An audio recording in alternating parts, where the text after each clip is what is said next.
Hello everyone, what's up? I hope you are all doing well. If so, let me welcome you to this new episode. Bonjour mes bichas, j'espère que vous allez tous et toutes bien. Mais si ce n'est pas le cas, sachez déjà qu'ici ça va aller puisqu'on est entre nous. Vous savez aussi qu'entre nous bichas, c'est l'amour, la joie et la bonne humeur. Sur ce, je ne peux que vous souhaiter à tous et à toutes la bienvenue sur ma chaîne Ibrahim Lasson alias Papa Congosa. Alors, comment vous le dire? Je suis sincèrement désolé de reprendre à nouveau cette histoire. Je suis sincèrement désolé d'aborder à nouveau ce sujet. Pourtant, la première fois, je l'avais plutôt bien fait. La première fois, la qualité d'image y était et la qualité de son aussi. Vous savez, en tant qu'amateur de true crime, je n'ai aucunement droit à l'erreur. Je dois rester droit dans mes bottes. Je ne dois manquer aucune information. Et concernant l'affaire Sana Fatim, j'avais manqué des informations. Des informations qui ont surgi plus tard. Il y a un adage de la vie que j'aime bien qui dit « L'homme n'apprend vraiment qu'en reconnaissant ses propres erreurs. » J'ai reconnu mon erreur et je tiens à la corriger. Et aussi parce que je ne pouvais tout simplement pas laisser une vidéo incomplète sur ma chaîne YouTube ou bien même une vidéo qui n'était du tout pas entrée en profondeur de l'histoire. Alors je vais vous demander de m'excuser d'avance. Et si vous me le permettez, je vais de nouveau revenir sur l'histoire de Sana Fatim, jeune ivoirienne de la vingtaine qui a été tuée et découpée en plusieurs morceaux par son mari et ce devant leur petite fille de 3 ans. Vous connaissez déjà aussi la chanson. Installez-vous confortablement. Prenez-vous de quoi boire et de quoi grignoter. Et je vous assure que cette fois-ci, je ne vais plus du tout vous demander de me laisser un pouce bleu parce que c'est de ma faute. Maintenant, je vais nous demander de nous mettre dans le mood de la story.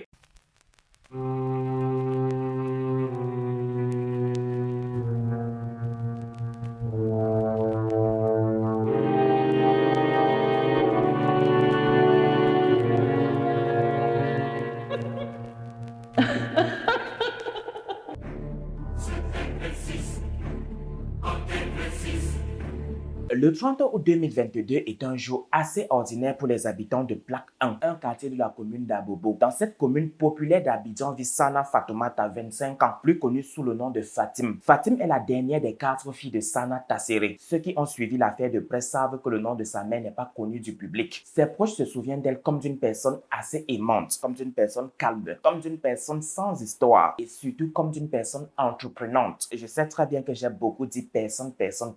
S'il vous plaît, prenez ça comme ça. Elle était cette épaule-là que ses parents pouvaient poser la tête dessus pour pleurer quand ça n'allait pas. Elle s'est toujours battue comme une lionne pour non seulement prendre soin d'elle, mais aussi de ses parents, encore plus de son père. Voilà que lors d'une de ses sorties en 2019, Fatim va croiser le chemin d'un charmant jeune homme du nom d'Angoïba Ibrahim, jeune homme avec qui elle va commencer une idylle. En ce moment, Ibrahim n'a rien à lui offrir. Pour dire qu'il n'a du tout pas de situation professionnelle stable. Ibrahim, avant de rencontrer Fatim, travaillait dans une station d'essence libanaise. Mais malheureusement, un mauvais vent va souffler dans l'entreprise et les dirigeants seront obligés de la liquider. Et qui dit liquidation dit forcément chômage pour tout le personnel. Comme vous l'aurez compris, Ibrahim est désormais au chômage, mais pas pour longtemps, puisque très vite, il va retrouver un nouvel emploi dans une usine de contreplaqué libanaise. Décidément, ceux-ci sont partout, et ce dans tous les domaines. Et s'il vous plaît, ne me prêtez du tout pas de mots. Ce n'est qu'après avoir été viré de cette usine qu'Ibrahim va se lancer comme chauffeur de taxi compteur. Et voilà qu'après 2 ans de relation, c'est-à-dire en 2021,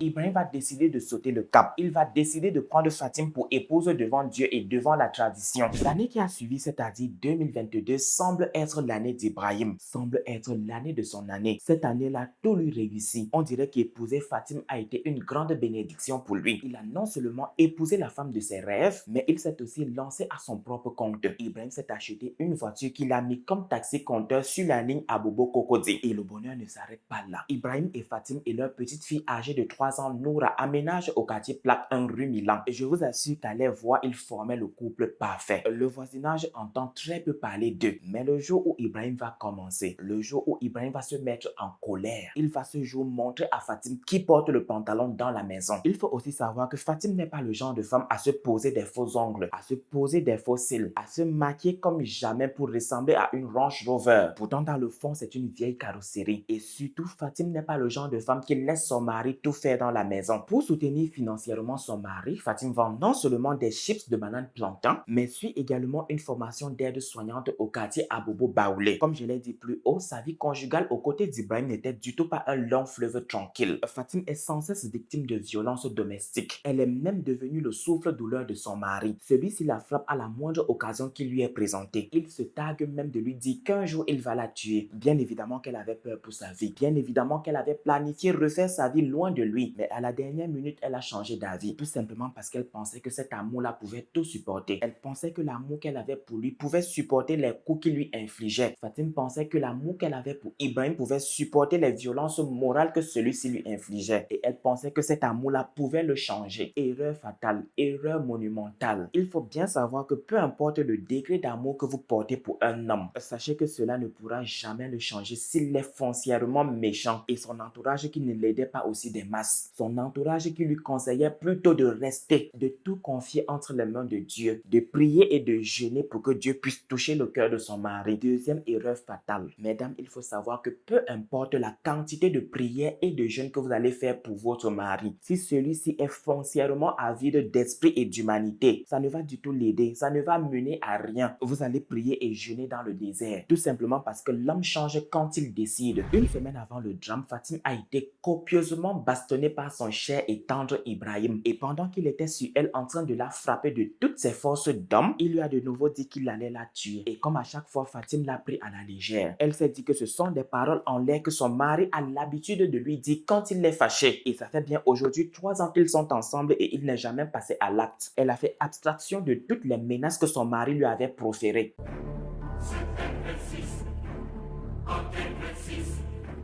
Encore un problème de micro, vous y croyez-vous? Moi-même, je n'y crois pas. Je n'arrive plus à comprendre ce qui se passe lorsque je filme. À chaque fois, il y a quelque chose qui va se passer. Le mardi 30 août 2022, Fatim s'est réveillée à l'heure habituelle. Elle a fait le ménage dans la maison. Et aux environs de 7 heures par là, elle a mis la patate à bouillir au feu pour le petit déjeuner. Que cela ne vous étonne pas, que cela ne vous choque pas. Je dis ça pour ceux qui sont nés et ont grandi chez les Blancs. Pendant que Fatim est en train de manger avec sa fille, elle est rejointe par l'une de ses voisine du nom de Fatim aussi.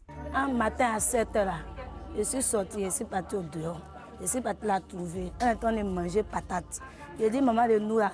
Elle dit, Fatim, ça fait 2 jours. Je dis, je suis là. C'est toi, on ne voit pas. Donc, on a mangé patate. Je dis, il m'a maîtressé. Cette conversation sera immédiatement interrompue par Ibrahim qui va sommer à Fatim de le rejoindre dans la maison. Ibrahim va fermer la porte à double tour et se mettre à battre sur sa femme. Mais what is going on there? Même Fatim est dans l'incompréhension. Elle ne comprend pas pourquoi son mari se met subitement en colère et se met à la battre. Mais vous savez, c'est Ibrahim. Il n'a d'explication à donner à personne. Il fait ce qui lui chante. Il fait ce qui lui passe par la tête. Voilà que quelques minutes après, Fatim va pousser un cri alarmant. Il va s'en suivre un silence de mort. Mais qu'est-ce qui vient de se passer dans la maison d'Ibrahim et de Fatim? Pourquoi ce silence soudain? C'est à ce moment que la petite Noura, âgée de 3 ans seulement, va dire « Papa vient de tuer maman », ce qui va alarmer le voisinage. Prise de panique, la femme de Traoré Mamadou, le bailleur de la cour commune, va envoyer sa belle-sœur d'aller appeler son mari, c'est-à-dire d'aller appeler Traoré Mamadou. Lorsqu'il arrive, elles lui font le topo de ce qui se passe. Elles lui racontent ce qu'elles ont entendu venant de la maison d'Ibrahim et de Fatim. Il décide alors d'aller s'enquérir de la situation. Quand il cogne et demande à Ibrahim ce qui se passe, il répond d'une voix remplie d'assurance et de sérénité qu'il n'y a rien, que rien ne se passe, que tout ce qu'on lui a raconté n'est qu'un tissu de mensonges. Comment ça rien ne se passe? Comment ça tout ce qu'on m'a raconté n'est qu'un tissu de mensonges? Où est donc ta femme? Parce que moi je ne vais du tout pas quitter devant ta porte si je n'ai pas de ses nouvelles. Voilà que pour se débarrasser de Traoré, il va lui dire que sa femme est sortie très tôt le matin pour aller faire sa carte nationale d'identité. Ibrahim va dire à Traoré que s'il ne le croit pas, il peut bien entrer voir de ses propres yeux. Dès qu'il a ouvert la porte à Traoré, il est lui sorti comme un voleur de sa propre maison, et ce avec du sang coulant le long de ses mains. J'étais couché au dehors là-bas. Voilà, ma femme là, elle a envoyé sa belle-fille d'aller m'appeler. Quand je suis venu là, je suis parti dire Coco Ibrahim. Il dit oui. Il dit Ibrahim, il y a quoi? Il dit il n'y a rien. Ah, il dit les femmes là, ils ont dit que ta femme a crié un coup. Après, elle n'a pas crié encore. Il dit il y a quel problème? Il dit il n'y a rien. Je me suis retourné. Bon, je suis venu encore. Il est venu le demander Ibrahim, il y a quoi? S'il y a quelque chose là, dis-moi. Il dit il n'y a rien. Que sa femme, elle allait faire son carte d'identité. Il dit Ibrahim. Il dit si moi je n'ai pas su, il n'a qu'à rentrer dans la maison là pour voir. Quand j'ai mis mon pied dedans, en même temps, il est sorti flèche. Il est sorti en vitesse. Mariam Koulibaly, l'une de ses voisines, lorsqu'elle va voir ça, elle va se mettre à courir derrière lui et à crier « Oh voleur, voleur, ne le laissez pas s'échapper !» J'étais assis là. J'entends un bruit. En même temps, je vois le monsieur là fuir. Tout sa main est sang. Moi-même, il commencé à courir derrière lui. Il court, volait. Il y a un monsieur ici. Elle aussi, elle m'a suivi. On crie. Lui, il est devant moi ici, derrière lui. Il est devant ici, derrière lui. Il crie voler. Grâce à sa témérité, il sera neutralisé par des jeunes costauds du quartier et reconduit chez lui. Une fois dans sa maison, les riverains vont faire la découverte d'une scène macabre. Fatim est couchée à même le sol et gît dans son propre sang. Ou du moins, ce qui reste de Fatim est balancé au pied du lit et baigne dans une mare de sang. Il ne reste de Fatim que son tronc, sa tête, ses membres inférieurs et ses membres supérieurs manquent à l'appel. Où sont-ils passés? Voilà que sous les coups des jeunes costauds du quartier, il va dire qu'aux environs de 9 heures par là, une dispute a éclaté entre sa femme et lui et que lorsqu'il était en train de la civiliser, que lorsqu'il était en train de lui montrer qu'il porte le pantalon dans la maison, une pile d'assiettes qui était posée en haut de l'étagère est tombée sur elle et qu'après avoir constaté qu'elle était morte, une chose entraînant une autre, il s'est saisi d'une machette, de 2 couteaux et d'une hache et s'est mis à dépiécer sa femme. Le but étant de la faire disparaître sans alarmer le voisinage, qu'il ne l'a fait exprès. Pourquoi aller en prison pour un acte qu'il a commis par inadvertance? C'est une dispute qui a dégénéré. C'est une dispute qui a viré au cauchemar. Faut parler. Faut parler. Tu es descendre sur toi tout le temps. Parle. Faut parler. Il y a quelque chose qui est tombé sur elle. Qu'est-ce qui est tombé sur elle? Maintenant, Machette qui est à côté de quoi? Machette qui est à côté de quoi? Toi, tu as fait quoi? Tu as fait quoi? Tu l'as tapé Machette? Oui, il y avait un rabat gauche et elle. Quoi? Il y avait un rabat gauche et elle. Il y avait un rabat gauche et puis elle. Laissez-moi vous dire que c'est bien faux. L'acte d'Ibrahim était prémédité. Ibrahim savait très bien que ce jour, il allait découper sa femme en plusieurs morceaux. Ça se voit à des kilomètres que son acte n'est pas anodin. Ça se voit aussi clairement qu'il n'a ni remords, ni sentiment et ni compassion pour cette femme qu'il vient de tuer. Et ce, devant leur petite fille de 3 ans. Et ça se voit aussi clairement que toutes ces larmes qu'il verse sont des larmes de crocodile. Et ce, pour que la population ait pitié de lui. Puisque le matin où il est venu là, il est venu avec son coulette. Il est venu avec son coulette. C'est lorsque le bâtiment a coupé son coulette là qu'en revenant, ils ont acheté assez de sachets.